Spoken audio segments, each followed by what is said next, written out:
तो आज हम बात करेंगे प्रॉब्लम जो है रिलेट कर रहा है जी रैशनल और इरेशनल एक्सप्रेशन से रिलेटेड। ठीक है, फर्ज करें हमारे पास क्वेश्चन है जी चलें हम यूं कर लेते हैं जी 4a minus 16 divided by a plus B divided by 8 over 5a plus 5b, यानी और इसी तरह से चलें मल्टीप्लाई बाय कर लेते हैं हम a माइनस चलें a square plus 2ab plus b square का होल अंडर रूट। ठीक है, इसका हमने कर लिया होल अंडर रूट। अब अगर आप देखें तो हमारे पास ये एक क्वेश्चन है जिसको हम सॉल्व करने जा रहे हैं। रैशनल और इरेशनल एक्सप्रेशन डिटेल में आप जानते हैं कि जो fractions p by Q form में लिखी जा सकती हैं, p बाई क्यू फॉर्म में लिखी जा सकती हैं।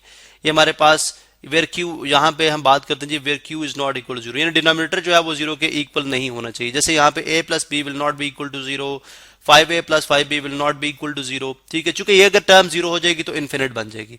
अब इस तरह के क्वेश्चन को हम किस तरह से सॉल्व करेंगे? सबसे पहले अगर आप देखें तो 4a माइनस 16 को हम एज इट इज लिखेंगे 4a minus 16 divided by a plus B जो कि होली डिवाइड हो रहा है। ठीक है, और जिस तरह जो है वो नंबर्स रैशनल नंबर्स की डिवीजन करते हैं, यहाँ पे मल्टीप्लीकेशन में कन्वर्ट होगा, रेसिप्रोकेट हो जाएगा, यानी 5a प्लस 5b ऊपर चला जाएगा डिवाइडेड बाय 8 मल्टीप्लाई बाय।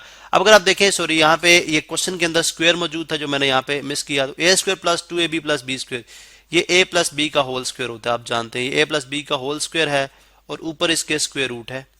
ठीक है, स्क्वायर रूट है तो स्क्वायर रूट से कैंसिल आउट हो जाएगा, तो सिंपल ये a प्लस बी रह जाएगा। अब अगर आप नेक्स्ट इसको हम सॉल्व करते हैं तो वो कुछ इस तरह से सॉल्व होगा कि यहां से 4 कॉमन लिया जा सकता है। आप डिस्ट्रीब्यूटिव लॉ के अंदर पढ़ के आए हैं कि अगर 4 कॉमन लेंगे तो 4a डिवाइडेड बाय 4a आएगा और 16 डिवाइडेड बाय 4 कितना आएगा 4।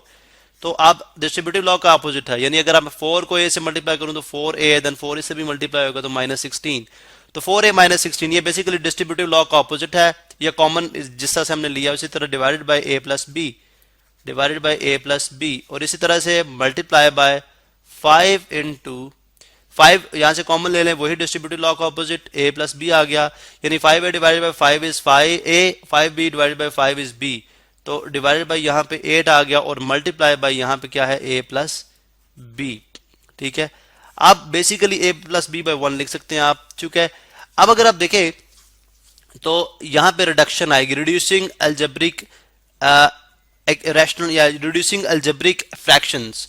ठीक है, कैसे रिड्यूस की जा सकती हैं? आप कैंसिलेशन करोगे न्यूमरेटर n फॉर न्यूमरेटर और d फॉर डिनोमिनेटर की, जो कॉमन एक्सप्रेशंस हैं वो आप कैंसिल आउट करोगे, इसी तरह जो कोफिशिएंट्स हैं वो भी आप कैंसिल आउट कर दोगे। जैसे अगर आप यहाँ पे देखें तो a plus B 1 times cancel out हो सकता है। हमेशा न्यूमरेटर और डिनोमिनेटर में कैंसिल आउट किया जाता है। ठीक है, आप न्यूमरेटर को न्यूमरेटर से नहीं कर सकते।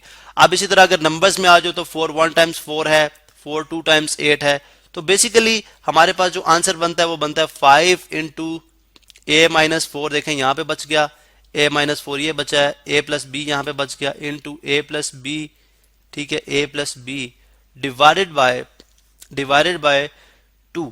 ठीक है, तो ये बेसिकली आंसर है। आप मजीद अगर इन दोनों को मल्टीप्लाई भी करना चाहते हैं तो आप इन दोनों को मल्टीप्लाई भी कर सकते हैं, वर्टिकल मेथड से करें या हॉरिजॉन्टल मेथड से करें, लेकिन ये हमारे पास क्या है, एक आंसर है। ये हमारे पास क्या आ गया, इसका एक आंसर आ गया। तो इस तरह से आपने देखा जी अलजेब्रिक फ्रैक्शंस को हम बिल्कुल उसी तरह से सॉल्व करते हैं जैसे हम अलजेब्रिक जो है वो आम नंबर्स की फ्रैक्शंस को हम सॉल्व करते हैं।